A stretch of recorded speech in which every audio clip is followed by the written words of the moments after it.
Good morning. Welcome to the Joint Lecture Series. I'm Martin Edwards here in McLean. If you're in the McLean area and you want to participate, please come on down to 1H300. We have plenty of room. This morning we have Andy Highfill out of the CAMS organization, part of my department. He's going to come and talk to us about personal productivity. Super excited to have Andy here. And if you need to grab the slides because you're out in the hinterland, you can fast jump JLS. You'll see Andy's name on the left-hand side menu. Inside that space is a folder called Presentations. The slides are there now. They'll be there after this. Also, we are recording this session, so we would ask those of you in the room if you would hold questions to the end so that I can get them on the recording. Then we will put that all together. And if you have any questions and you're on the net and you want to ask them via typing them into the text box, I'll ask them for you. Or at the end, we'll unmute all the phones so that everybody can ask it, as well as those that are in VTC rooms. So Andy, thank you very much for being here this morning. Really appreciate it. Look forward to finding out what to do with an empty brain as I deal with that on a lot of basis. Thank you. Great. Thanks, Martin. You are extremely busy. We all are very busy. In fact, this day and age, it's worn as a badge of honor to be busy. If you think about a conversation you may have with an acquaintance you haven't seen in a while, how's that typically go? It usually goes, "Hi, Mary. Hi, Tom. How are you?" "Busy." "How are you?" "Extremely busy." Right? So we see that as a good thing, to be busy. But what I want to challenge you with today is, you may be busy, but are you productive? And that's what I'm going to share, a bunch of tips and techniques that I put together over the years, and hopefully you can pick up some good pointers. So first, what the empty brain is. It is a start-to-finish personal productivity system that allows you to get more done with less stress. And it's really, the whole concept is about emptying your mind or emptying your brain of everything you have going on and focusing on one thing at a time. This really evolved over the last 10 years. There are three major influences for me on this system. One is Agile software development. Other is Eisenhower's time management matrix. And finally, David Allen's Getting Things Done. You may be familiar with one or more of these things, but these are the major influencers. So this works for your professional life as well as your personal life. It works for the complex tasks, those elephants you're trying to eat at any given time. And it works for the trivial stuff, the one-off, single-step type things that you need to get done. It works for those things that are urgent and those things that are not so urgent. And one way to really understand what a system is to also say what it is not, have something to compare it against. So a couple highlights about what the empty brain is not. It's not for groups. It's not a collaborative tool. It's not a detailed project management tool that stores a lot of detailed information on what it is you're trying to accomplish. It's not static. Your life is dynamic, and so the system also needs to be dynamic. And it's not tied to a particular technology. I've found over time the best technology for me is a piece of paper and pencil. That's one of my primary tools in this system. And it's, like I mentioned, it's not just for your professional life. So why you may need this or something like this. First, I want to appeal to your emotional side. You may at times feel like these people look in these pictures with everything you have going on any given day. And you eventually get to that overwhelmed feeling. But now a slightly more logical appeal. Think about it this way. Not having a system for organizing your time and task does not change the fact that you have a ton of responsibilities to deal with. So what I would say is establish a system and work it. And I will say, you also have to get into the mentality of there's more that I ever want to do in my life than I'm going to ever have time for. Okay, so you have to accept that, and you have to be able to choose wisely what you're going to do and what you're not going to do. But at the same time, I will challenge you to say, I think you can do more than you may think you can do in the first place, and do it well. And that's what I'm going to throw some ideas at you on. So Clay Shirky said, it's not information overload, it's filter failure. And think of it that way. Lena Horne said, it's not the load that breaks you down, but how you carry it. And Nick Saban, this is really, when I came across this quote recently a couple months ago, this really struck to me because this is really what it's all about. It's being able to focus on the right thing at the right time. And he says that's what makes people successful. So the system as a whole, I want to first give you the overview, and then we'll dive into the various pieces and parts. But there's basically, I break it down into 3 tenets and 3 tools that you can think about. The first tenet is about capturing constantly. Again, the idea of the empty brain, getting it out of your brain, not trying to remember the things you have going on. The daily groom session is all about keeping it dynamic, keeping it up to your life. And then these first two tenets really allow you to do the third, which is execute with purpose and focus. The three tools are the master, want-to-do list, the calendar, which helps you with doing the recurring life maintenance, life enrichment activities that we'll talk about, and then the daily recurring list, which is essentially an extension of the calendar. And I'll explain what that is later on. So think about it in these terms here. So a nice graphic here to get you a good sense of what it involves. Along the top row, we have the capture. Again, the constant 24/7 capturing of things as things come into your mind, as you're assigned certain tasks, get them down into the system. And then I'm going to talk about grooming, the 20-minute grooming session. I recommend doing this at night. And it's a matter of you're working with your three tools at that point in time. Your master want-to-do list, your calendar, and your daily recurring all feed into a daily execution list, which is where your focus is every day. This is what you're working off during the day. I don't understand the image under the word phone. It looks like something my grandfather used to use. Which image? Go back one slide. Under the phone. The mobile phone has created a bigger evolution on everything. Yes, it So has. not including it means something. Yes. Okay, we'll take questions at the end. Let's discuss that at the end. Thank you. So some key principles in the whole system that you want to keep in mind. Again, I'm going to say this over and over. Don't attempt to remember anything. Recognize distractions for what they are. It's all about consolidation. Not having a bunch of sticky notes all over your office or your kitchen or wherever it is, but consolidating everything, the system, into as few moving parts as possible. The concept of fixing time, I'm going to talk about that later, but that's a powerful technique. It's one of my 2 procrastination killers I'm going to give you today. And also getting into the mentality of, it's not about completing, for example, your master to-do list. It's not getting that to 0, but it's more about keeping it groomed and maintained so it has the latest and greatest information. And finally, I like to tell people that your life is like a small business, if not a medium-sized business, with all the moving parts you have going on, the things you're responsible for. So treat it like that. It's okay. I'm here to tell you, like you're a psychiatrist, it's okay to be the systematic. Okay? So let's dive right in. We're going to start with the top row, all about the capture. 2 takeaways today. The first one is capture. Again, the whole title of the system is get it out of your brain.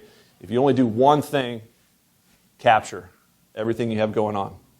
So the value behind capture is, first, it prevents things from falling through the cracks, and it helps to keep you focused.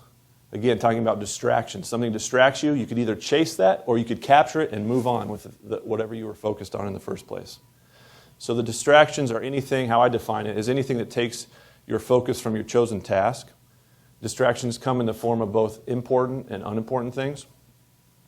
And some of the biggest distractors include email, telephone, internet, those sorts of things we're all used to. Now, one thing, again, recognizing a distraction for what it is one of the keys. A couple questions you can ask yourself when a distraction presents itself. Am I the right person? Is this the right time? That's an important one.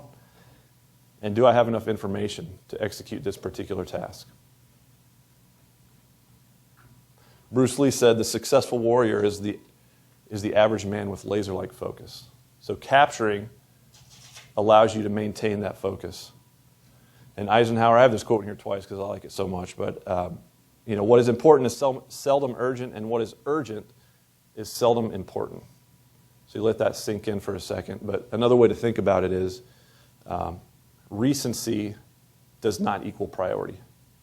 Just because something pops up right now does not make right now the best time to execute it. And that's where the value of capture comes in. If you can capture it and move on to what you were doing before, you're doing, in most cases, the right thing. So what should you capture? I call this my capture flowchart. And it's really 2 questions. If you can answer one of these 2 questions in the affirmative, you should capture it. Do I care if it gets done? Or is it something I'd like to do at some point in the future if time and resources allow? If you answer yes to any one of those 2, I'm going to recommend capturing it, getting it out of your brain, getting it down into the system. And when should you capture? Do not pass go. Do not collect $200. Capture immediately. I really only have one rule in this whole system, and that's capture immediately. And think about it. Your status when a potential capture comes into your life is anything. You could be commuting in the shower, in the middle of the night. So you need to be ready anytime, anywhere. Again, like I said, technology, this is agnostic to any kind of technology. Here's my technology for capturing. A piece of paper and a pen in my breast pocket. I carry it with me all day, especially when I'm at work. But it's always available and always ready. So let's talk about some of the key words. How do you identify a capture? Listen for words either you say to yourself or someone says to you, a significant other, whoever it might be, need, should, want, would like. Those usually begin a capture sentence that needs to be captured in some way. And again, like I mentioned, the sources for a capture can be anyone, anything. So always be prepared. Some simple examples. Say you're in a meeting and you agree to send colleagues' contact information to the meeting attendees. Capture it. Someone stops by to see when you're available to work on some briefing slides. Capture it. Sponsor asks if you can facilitate a meeting. Capture that. You decide you need to get smart on your sponsor's organizational structure. Capture it. You don't need to get smart on it right now, but capture it because it's something you would like to do. And Bob brings in pictures from his family vacation, and you decide you'd like to learn more about the resort. He had such a good time. You're like, I'd like to learn more about that resort. So capture it. So my tagline, big or small, capture it all. Okay? I think you got the idea behind the capture.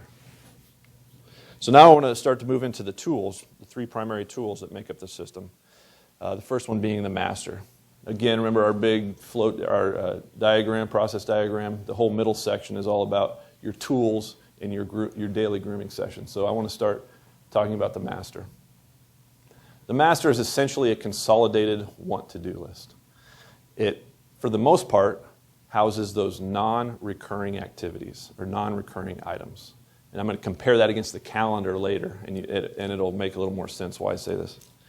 And again, remember me telling you that this is not a detailed project management tool or stores a lot of information for each project. It's really just a set of triggers. And the goal, again, the mindset is not to get your to-do list, your master list to zero. The idea is to keep it maintained. Keep it groomed every single day. And the best way for me to think about this is it's my brain's external hard drive. Our brains are not optimized to store lots of little bits of information of things we need to remember to do. But there are tools out there. Spreadsheet is what I use for my master. That's perfectly designed for that sort of thing. And again, remember the capture workflow. It should be on the master if it needs to get done. That is, if you care about it, or if you'd like to do it someday if time and resources allow. Now, one thing I would like to say is being on the master does not guarantee it's going to get done. It may be something you're interested in one day.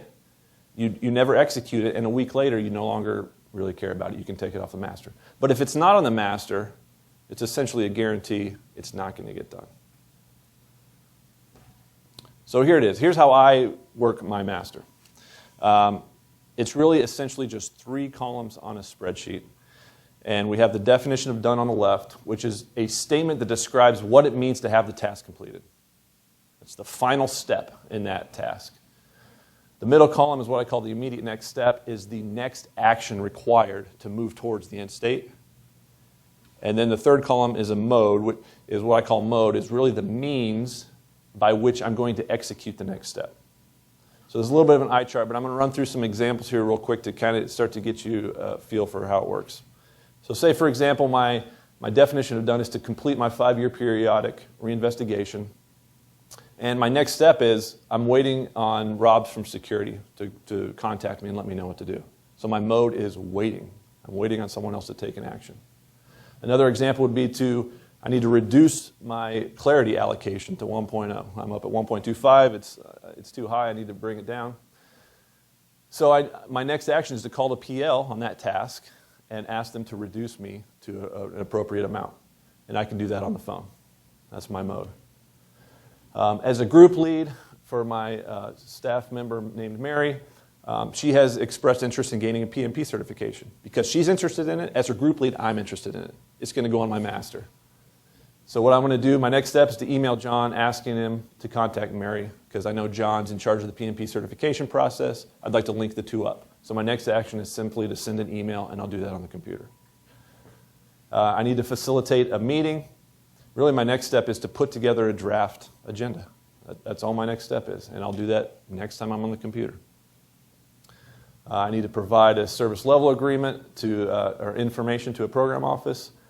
I'm going to email the department requesting examples. We have this wealth of knowledge here at MITRE. My next step may be sending an email to the division to get input on SLA information. I need to deliver an assessment. We've got a draft out there. Now I've requested input from the team, comments on the draft, and now my next step is really to review and incorporate those comments. And I'll do that online. We have it on a SharePoint site. Next time I'm online, I can access it and perform that activity. And I need to analyze some imagery, but the imagery is on a hard drive that Judy has. So I need to get that from Judy. Can't do anything until I get that from Judy. Judy resides at the sponsor. NTA stands for next time at. So I'll decide the next time I'm at the sponsor site, I'm going to stop by Judy's office and pick up that hard drive. So then I can move on to the next step of this task. So again, the idea is not to get this list to 0. You could have on the order of 100 plus things on this list. You can see the type of things that start to build up. The idea is not to get it to 0. The idea is to keep these maintained, keep these up to date on what the latest and greatest is. So the definition of done, the left-hand column, really forces you to decide what it means to complete the task. It is the final next step, if you will, to complete the task. It's what that is. So when you think through what that is, you're defining what it means to be done. That term, by the way, it was introduced to me at least through Agile software development. And when you have a vague definition of the definition of done, that can result in procrastination and little to no progress. If you're not sure exactly where it is you're trying to get, it can make the next step kind of, like, where do I want to go from here? So it forces you to really think through where it is you're trying to ultimately get. The definition of done should start with a verb. Here are common verbs that I use for my definitions of done. Establish, provide, determine. But these are, kind of finality type verbs. So the immediate next step, the middle column, which is associated with a particular definition of done. This is really where the rubber meets the road. This is the actual act that you take to move forward. And it forces you to determine exactly where you're headed. Even if you're not real clear where the definition of done is necessarily at this point in time, by taking a step, you're going to gain some clarity on where you want to go from here. And maybe the definition of done becomes a little more clear after you take first initial steps. And it eliminates the overwhelming feeling that accompanies a large task. There's 2 procrastination killers embedded in here. They're going to be easy to spot, but this is the first one. By identifying you've got a large elephant you're eating, by identifying only what that next bite is, you've taken something that may be overwhelming and intimidating, and now you've broken it down into sending an email, reviewing a document, making a phone call, researching information, looking for information. All of a sudden, you've made it digestible, and you're less likely to procrastinate on that. I will submit that the most important thing you can do to set your mind at ease when you've got a lot of stuff going on is to write down everything you have going on and simply identify the immediate next step for each one of those. That is a cathartic exercise that can take you from the state of overwhelmed to one of more of a peace of mind to understand, okay, now I have a plan, an action plan for every single one of these things. And none of them by themselves is all that scary or intimidating. So again, this is something that's going to start with a verb, your middle column, your next step. And these verbs are more in the active mode, actions that you're taking. And finally, the third column, all about the mode, which is associated with the next step. When it's clear what the mode is for the next step, when it's clearly associated with the next step, then you know you've defined your next step well. It allows you to be maximally efficient. Take the next time at sponsor example. If you know you're traveling to the sponsor tomorrow as you're making up your daily execution list, then you can highlight all those things that you need to do next time you're at the sponsor. And you can knock out multiple birds with one stone while you're there. Here are some potential modes. I'll hang on here just for a second. Waiting, which may not appear at first glance to be that powerful, is actually one of my favorite ones. The waiting mode really enables you to begin to train others how to react around you. This whole system is not just for you, but it's those people that you interact with on a daily basis. You're going to start to train people, how to work with you. And the waiting one is powerful because when a particular task gets to a point where you're waiting on someone else and you're reviewing it on a regular basis, it's going to trigger you, after a few days, after a week, whatever the appropriate amount of time is, to follow up. And the follow-up, over time, when you're dealing with Ruth, for example, and Ruth, I follow up with Ruth at an appropriate time. She's agreed to provide me something. It's the next step in my task. And she's agreed to provide me a product or service or whatever it is. And after 2 days, I follow up and say, hey, Ruth, how's it coming on this? And eventually she learns that, okay, Andy's got his stuff together. He knows what he's expecting from who and when. And so she's more likely, after 2 or 3 or 4 instances of this, times of dealing with interactions between Ruth and I, she's going to start to figure out, okay, Andy's usually following up at appropriate times, making sure that I'm getting the stuff that he needs. And you start to shape the way that other people deal with you. And they're more likely to put your stuff ahead of others potentially. So when you're working on a master list, I compare it to a football field. I have an analogy here. So really it's all about taking a couple tasks and each day choosing to move a couple footballs, forward 10 yards at a time. 1 yard at a time, 10 yards at a time, but partially down the field. But this is what it starts to look like. You're moving a couple footballs each day down the field until eventually, they start to get to the other end zone and complete. So this is what I call an incremental approach to task execution. And so why is incremental important, or why is it necessary? A lot of times you can't run a football from one end zone to the other in one fell swoop because you have dependencies. A single task is not going to be accomplished with just your actions. You rely on others, other people, information that you need to access. So dependencies may prevent you from running a football all the way down. Your peak mental performance. It may not be ideal, even if you have all the information that you need to accomplish a task from one end of the field to the next. Your peak mental performance is limited. You can only work on a task for so long before you have diminishing returns. And then also, when you're working one task, you are neglecting others. So that may not be the best use of your time, is 8 straight hours on a particular task. And also keeps things fresh and exciting. Now, in order for this to work, in order for the incremental approach to be effective, you've got to develop the confidence to leave things hanging. Without the organizational skills and a system like this in place, you may feel that you need to run a football from one end zone to the other. Because if you put the football down on the 50-yard line, if you don't have the confidence that you're going to come back to it the next day or the next point in time that's appropriate, then you're going to feel like you just have to run it all the way to the end. So otherwise you may forget about it. So developing the confidence is key to this approach. And you develop that confidence through regular grooming of your master list. I recommend doing it at the end of the day as prep for the next day. A couple reasons for the end of the day, but one major one is you're not in the heat of the moment. No, I'm sorry, that's for the daily execution list. So you want to add all captures you had during the day onto the master, and then you want to update that middle column, the next steps. You accomplished things during the day, so you need to update accordingly. Anywhere that your definition of done, the left-hand column, became more clear, what is you trying to accomplish, you need to update that. And then delete things that you no longer care about. But the idea is to get eyes on every item, because you want to take into account the holistic view, everything you have to consider. The master by far requires the most work of all the tools presented here, but it's also going to give you the most peace of mind, because it tends to deal with the fires, the day-to-day actions that are going on. So that's the master in a nutshell. Now onto the calendar. Again, the second of our 3 tools. The calendar, remember the master was all about those non-recurring items. The calendar is going to help you tackle recurring. I break it into two categories, life maintenance and life enrichment activities. And again, the calendar tends to be things that are more strategic in nature and not the urgent stuff. The master, manages the more tactical, urgent type things. The calendar is more long-term. And it's entered in the calendar as an all-day event. Again, Eisenhower, he speaks to the calendar for sure.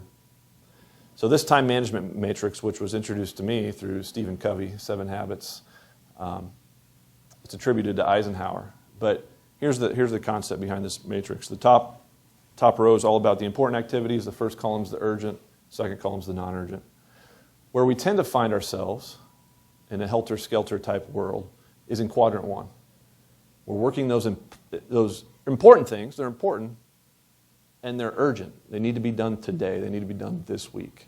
That's where we tend to find ourselves in a lot of environments.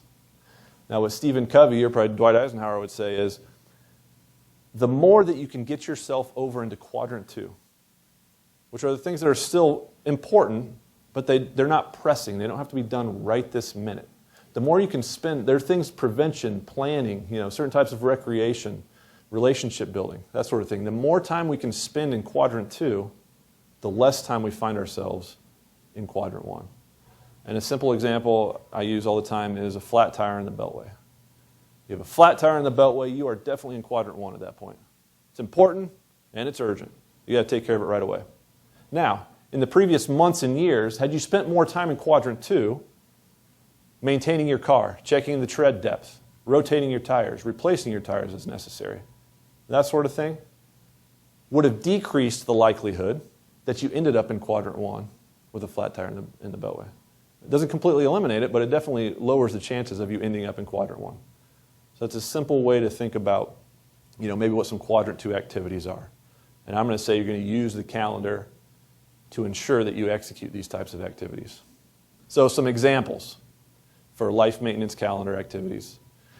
You may have regular updates to your work leaders or management, weekly activity reports. You might have a quad chart on a program or an effort you're doing that needs regular, grooming and upkeep.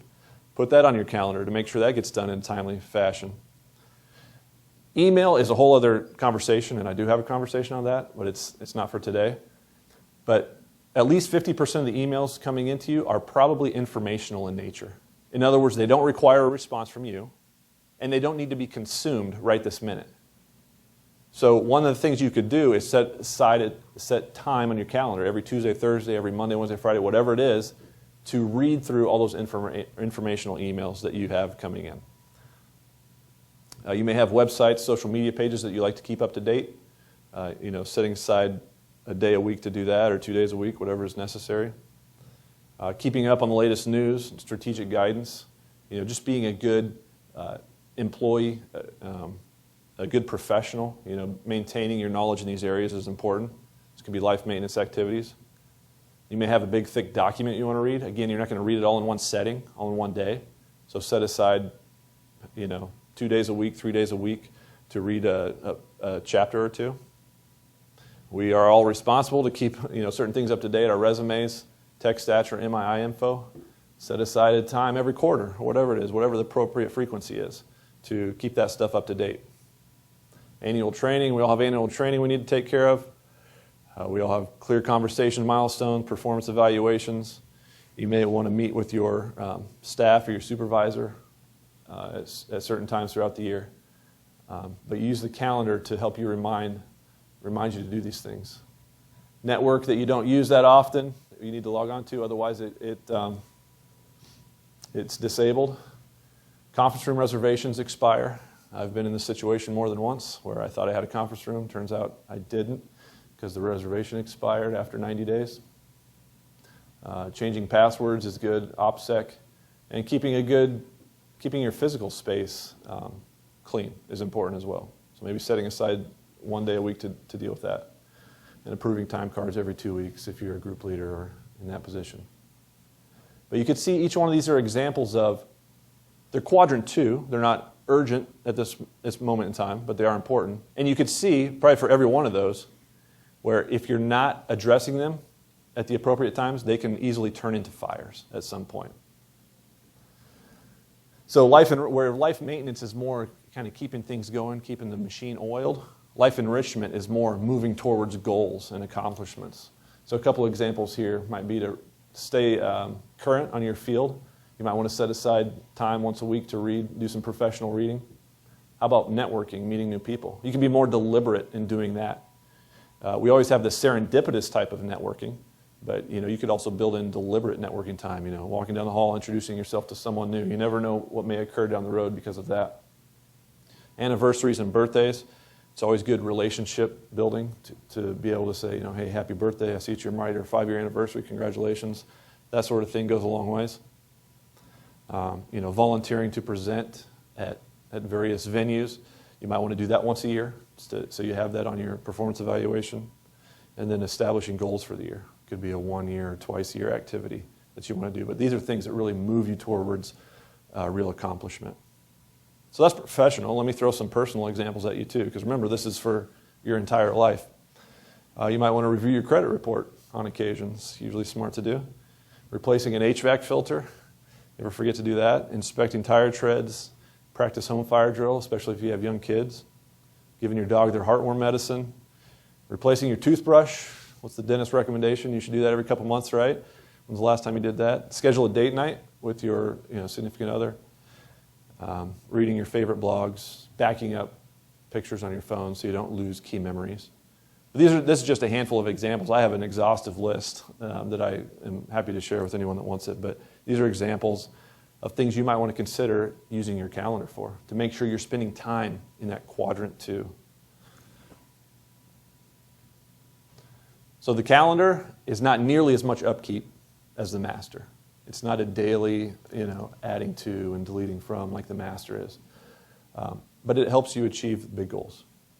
You're going to spend a little time up front setting it up, getting all your stuff established on there. But once you do that, it's really not much work at all.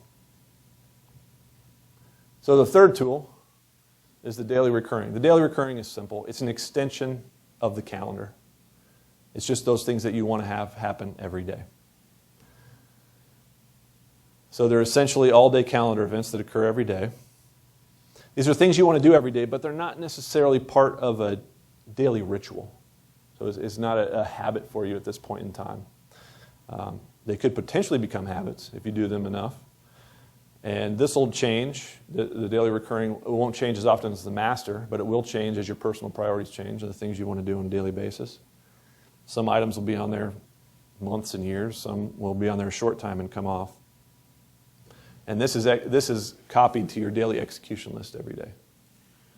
And we'll talk about how that works. And many could be time boxed. So I'm going to talk about that here in a second.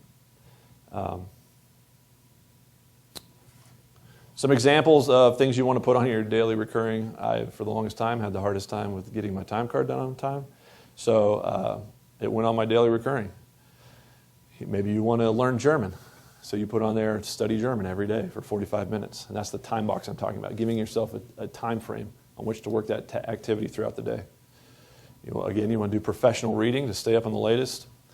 If you have a particular role that you perform, you may want to put that role in a certain amount of time that you want to spend working in that area every single day. This is a great technique. Whether it's a group lead, whether it's a community practice lead, those are 2 roles that I happen to be in. And also if you're prepping for a mentoring session, maybe your mentoring session is 2 weeks from today, I decide every day between now and then I'm going to spend 30 minutes working that task. And I feel that's enough time to accomplish what I need to in 2 weeks' time. Tai Chi, maybe, whether it's dietary habits or exercise habits, this is a good place to put those. One thing I have on there right now is drink water, 4 liters. So one of my goals is, so I have a liter of water, I refill it 4 times, I give myself a little tally every time I finish a bottle, and at the end of the day, when I finish that 4th one, I get it crossed off my list. So it sounds a little silly maybe, but it's actually empowering to be able to cross those off every time or give myself a tally every time I finish one, and then be able to cross it off at the end of the day is rewarding. So let's talk about fixing time for a brief moment. I gave in there time boxes for some of those activities. Again, this is a concept that was introduced to me from Agile software development.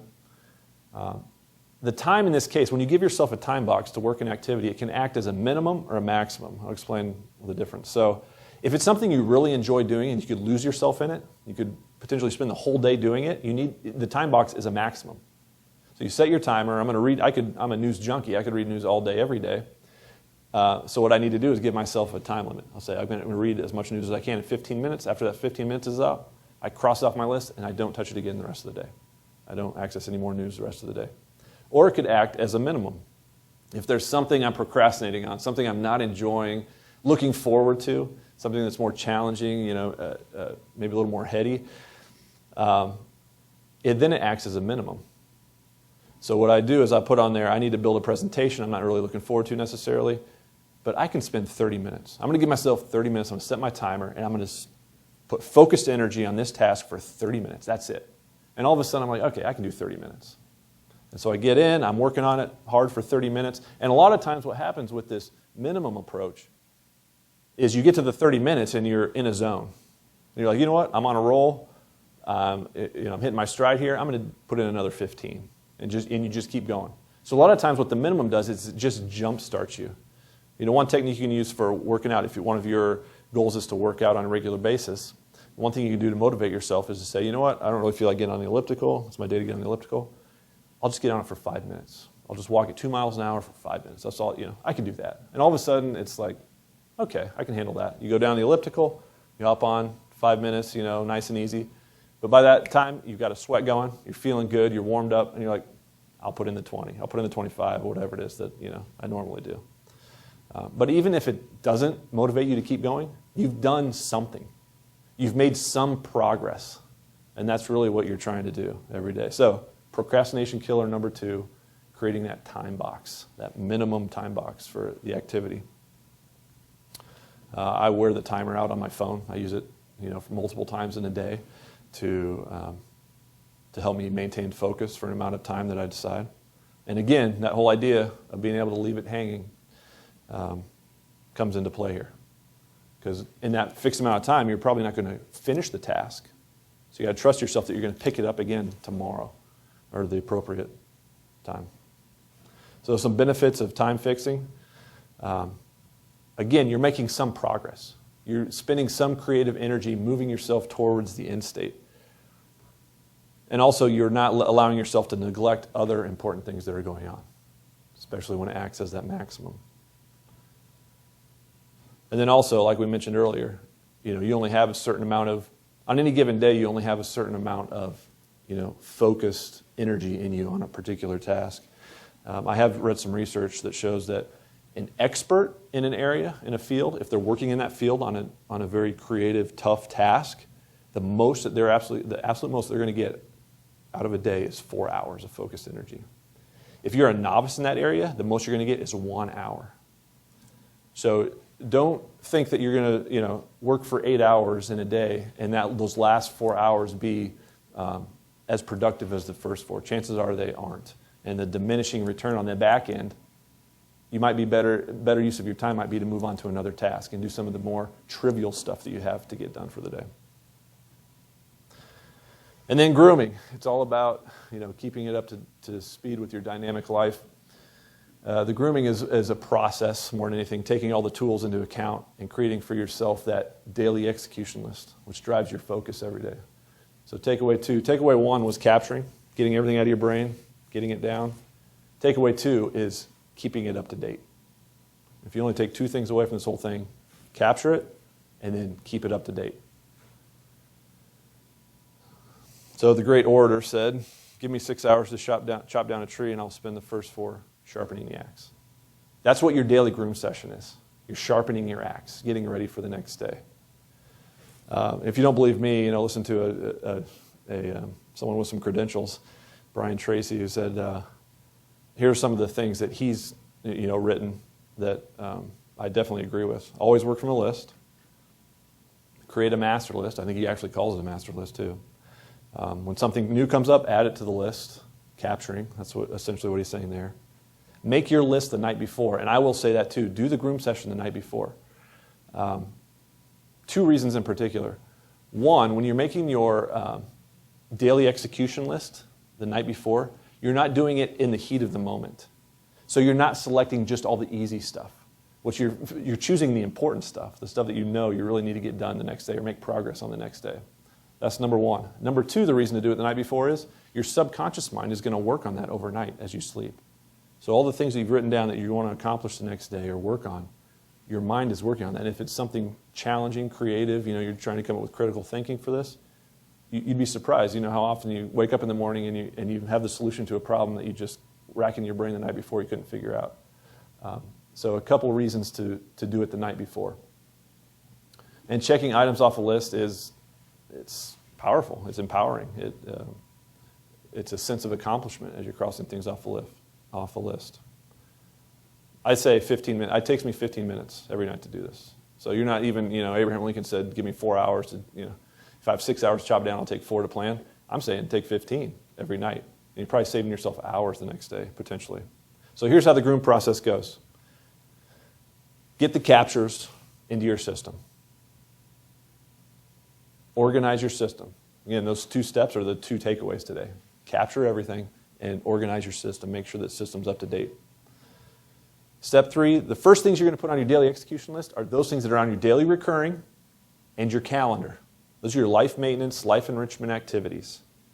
Those are not urgent, but they're important. And you've promised yourself you're going to do them, so put them on there first. Then go to your master and select a handful of things that you want to make progress on the next day and add those to your daily execution list. And your daily execution list is your focus throughout the day. And what you've done at this point is you've looked at everything you have going on. The power of this is you've looked at everything you have going on, and you've made a conscious decision what's most important to make progress on tomorrow. So now you have the confidence with your daily execution list that you are working the most important things that day. And the distractions are less likely to pull you off of that. You're not questioning yourself, should I be doing something else at this point in time? You know with confidence you're doing the right things. And it ultimately gets you into a proactive mode, which is really where you want to be instead of reacting all day, every day. And Da Vinci had a quote that I found very inspiring. People of accomplishment rarely sat back and let things happen to them. They went out and happened to things. That's what I envision your daily execution list. You are driving what it is you're doing that day. You're not letting external circumstances dictate to you what you're going to be doing. So again, the 2 takeaways: capture, get out of your brain, and keep your system up to date.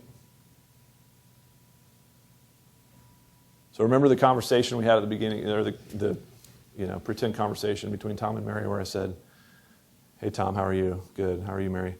Busy. Oh yeah, I'm very busy. I would say, challenge you, the next time someone asks you, how are you today, Martin? To respond, productive. And that's it. I'll take any questions or comments from the crowd. Super. Really glad. For those of you that are online, we'll be unmuting the phone so that you can talk, and also those in the ATC rooms. Does anybody in the room here have a question for Andy?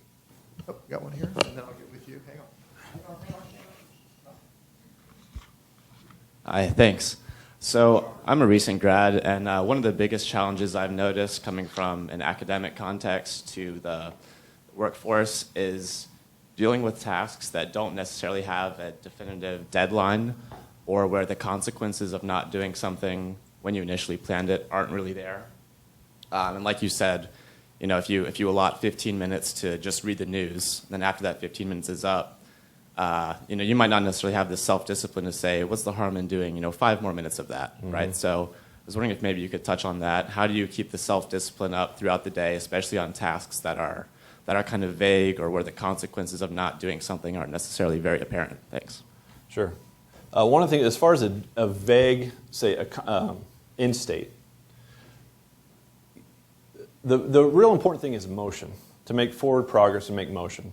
And then if there's someone who has assigned that task to you, and you're not real sure, what it means to be complete, making some sort of progress allows that person to direct you. The whole thing about you can't steer a parked car. So if you're making some sort of progress, if you think it's meaningful progress towards the end state, and regularly going back to that individual, or even if it's yourself, you're not real sure. You know, you're the one defining for yourself what the end state is, but you're not real sure what it looks like right now at this point in time. A lot of your progress might be research, focused, gathering information on a subject, talking to other people, and then it eventually comes into focus. So it's really about making those little incremental progress. Even if you're not sure if it's on the direct path to that, make some sort of progress, and then you'll eventually be able to find your way back to the right path if there's vagueness at all at the beginning of that task. So I would say increment, the 15 minutes. Try it for a while with your daily execution list. If you have trouble going past the 15 minutes. But again, the mentality and the psychology behind like crossing it off your list is much more powerful than you may think. And as soon as that timer goes off and you cross that off, you're probably more likely to put away the news for now, and move on to something else. And maybe if you have some free time at night, then you pick it up again. But you'd be surprised at what crossing off a list can do to your discipline. I'm impressed with the amount of details that you presented. And I wonder, have you tested those details or they just your thoughts? How did you come up with all of that? With those recommendations, have you tested them in real life? Yeah, I live this every day. This is an evolution. What I've resulted with at this point in time is an evolution of 10 years. I've read dozens and dozens of productivity books, from the David Allens of the world to the Brian Tracy's, to everyone in between. And this is me applying and trying to use the tips and techniques that they have thrown out there. And over time, this is what I've ended up with after 10 years of trial and error, basically. And this is how I do mine. So it's a personal account rather than something that has been shown to work with most people? Yeah. It's my personal system. And if there's only like one or two techniques or tips that you pull out of this to make you more productive, then great. Maybe the whole thing doesn't work for every individual, but I'm sure there's at least a couple nuggets in here that people could take away. So let me see if anybody on the phone has a question. If you do, let us know who you are and ask your question. How about anybody in one of the VTC rooms? Okay. Andy, great stuff. I noticed on your master list you don't have suspense states. All right. I've tried. I've experimented with the suspense states. To the young man's point back there, a lot of times the vast majority of things on my master, first off, they don't have definitive suspense states. Mm-hmm. And even the ones that do, I found an extra column for due dates to be more problem than it was worth. Like I spent more time, trying to keep track of due dates and that sort of thing than it was really worth the effort. If there's a due date on there that I don't think I'm going to remember when I go through, first off, with all those triggers on your master, you'd be surprised at what your brain can recall like that on any given task. You'll remember as you're going through, oh yeah, that's due next Thursday, or that that's due on the 28th, or whatever it is. But for those things where I have a hard time really remembering what the due date is, I'll just put in the definition of done the title. I'll put, deliver report, by August 29th or whatever it is. So when I'm going down that, I can see, okay, I need to make some progress on that. I'm probably still 8 hours away from accomplishing that. I need to put an hour towards that tomorrow. So that's the extent of due dates that I put on the master. It would be in the title of the definition of done. I've experimented with that, and it's just became too, I try to make this with as few moving parts as possible is where I feel like I've gotten it. So, and due dates fell off the list. And then with productivity, I've heard similar things of, any task you're doing, 90 minutes is probably the max. Get up, go to the bathroom, walk around, clear your head, and then, either go back to the same task or a different task. Mm-hmm. You had put, 30 minutes, if you're working on a briefing, 30 minutes every day, for a week. Mm-hmm. Do you feel that's more productive than doing 90 minutes one day? I think it depends on the task, honestly. If it's really creative type work you're doing, you may need 90 minutes, because it might take you 60 minutes to really get into to get yourself warmed up and going. If it's more trivial type stuff, then the shorter time frames don't make much of a difference. So it's up, I leave it up to your own discretion, but if it takes you a little while to get warmed up and really get into the critical thinking mode of whatever the task is, you may need to give yourself 90 minutes, 2 hours, maybe go up to 4 hours a day. One of the techniques that you could look up is Pomodoro technique, you may have heard of. but it's all about, working hard for 45 minutes, getting up for 10 to 15, just to take a walk or maybe work on something else and coming back. But it's a very disciplined kind of interval approach to when you're working on a single activity for long periods of time. So look that up, Pomodoro, if you're interested in learning more about that. So I'll ask again, is out on the phone, anybody have a question? Or on BTC? Hi, Martin. This is Leslie Cox. Oh, hey, And I Leslie. do have a comment.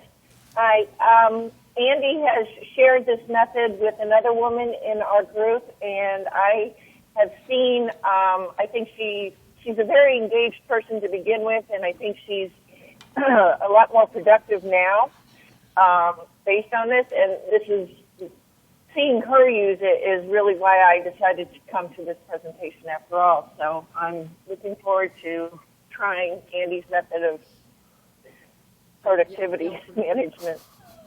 That's right. That's a good Yelp review. Thank you. Thanks, Leslie. And also, I would point out that this is my personal passion. So, don't feel like you're bothering me. If you want to email me or call me, share ideas or get additional input. I encourage everyone to reach out to me and, for more. So, Andy, you hit on a topic that I was going to ask you about. So, email. That's like that's the immediate constant distraction. And so how have you seen dealing with that? Because I know that for me personally, the little machine goes ba-ding, and no matter what I'm doing, is that important? Do I need to deal with that now? So have you got it set where there's a rule, if it's from certain people, you get a yaha, you got to do something now kind of sound? Actually, with my email, and I have a whole session on this if you can do that later. Yeah, I've if you got want to do plenty one of just on room. email. What I do with my email is a couple rules that I do personally. It's my preference. I don't create folders. I keep everything in my inbox. Because the search functionality on modern email applications, Outlook, whatever it is, the search functionality is there to find anything I need quickly. And that's one of my rules. I don't create a lot of folders. So that just creates more work for me. And creating the right mix of folders is almost impossible.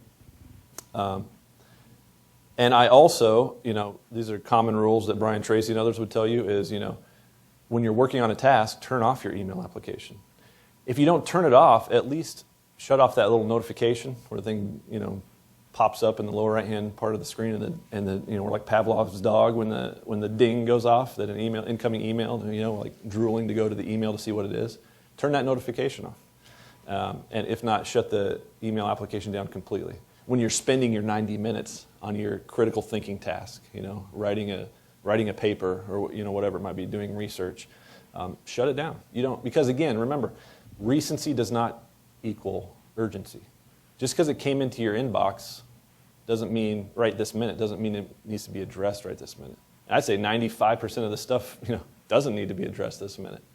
And even the people that think it needs to be addressed, they're sending you an email thinking it needs to be addressed this minute. In reality, it really doesn't. And over time, again, it's about training. It's as much about training the people around you as it is yourself. The way you deal with the information coming into you and how you filter it and how you respond. So pulling on that thread just a little bit, and if anybody else has a question or if you have something online, just shout out. But pulling on that thread a bit, so you go into your 90 minutes of solid, peat work, getting stuff done. You finish that point. You now hit in your daily schedule email triage. I mean, do you have I know you have a whole thing on email that we could go through, but I mean, just for a quickie type thing, is there then, do you do a quick triage? And you could set aside, I don't do this personally, but I know people that set aside, 10:30 to 11 every day, go through, emails, read unread emails, or 10:30 to 11. However much There's not enough time in the world for my emails for that. Yeah, well, there is. Now remember, most of them are informational in nature. So you want to treat those, slightly differently. You don't need to consume and read all those things as soon as you open up your application. What you need to do is go through and find those that require a response or require you to get it into your system. And this is part of my spiel on email is, those emails that require more than just a simple exchange back and forth of emails, but actually require work outside of the email system, need to be captured into your system. Because at this point, the email is just a trigger to tell you, hey, you've got some action on your plate now. So don't keep that, again, consolidation. Don't keep that in your email. Get that into your system. But the vast majority of emails are simple either consuming information without a response necessary, or you're just doing a simple, back and forth, and the task's done. Okay. Any other questions? Any other things? Anybody online? Because my last comment would be if I could identify those emails that I don't have to respond to, because it's like, appreciate that. Thanks. You're welcome. Thanks. How many times you do that? Email's a tough nugget, for sure. It is. So for those of you that are online, those of you in the room as well, just so you know, the slides are out on the Joint Lecture Series. So if you fast jump JLS, Joint Lecture Series, you'll see Andy's name on the left-hand side menu. Click on that TIM site. You go in there. There's a folder called Presentations. The slides are in that folder. This recorded session will be in the folder called Videos later on this week. Certainly feel free to reach out to Andy if you have any other questions you can or anything like that. And please watch the Joint Lecture Series page to see what's coming up next. We have several of the officers speaking in the fall about cybersecurity, about a variety of different things. And so hopefully you'll find another time that you want to come here. If you want to be part of the Joint Lecture Series, I'm Martin Edwards. Send me a note. I'll do it. I'll make sure my email's on for you. And we'll try to get you on the schedule. Andy, thank you very much. Any last final parting words? That's it. Again, call me, email me if you want to chat more on this topic. I love talking about it. So. And finish your water so you can get a tally. That's right. Get a tally one off. All right. Thank you Thanks, very everybody. much. Y'all have a great day and a great week. Thank you.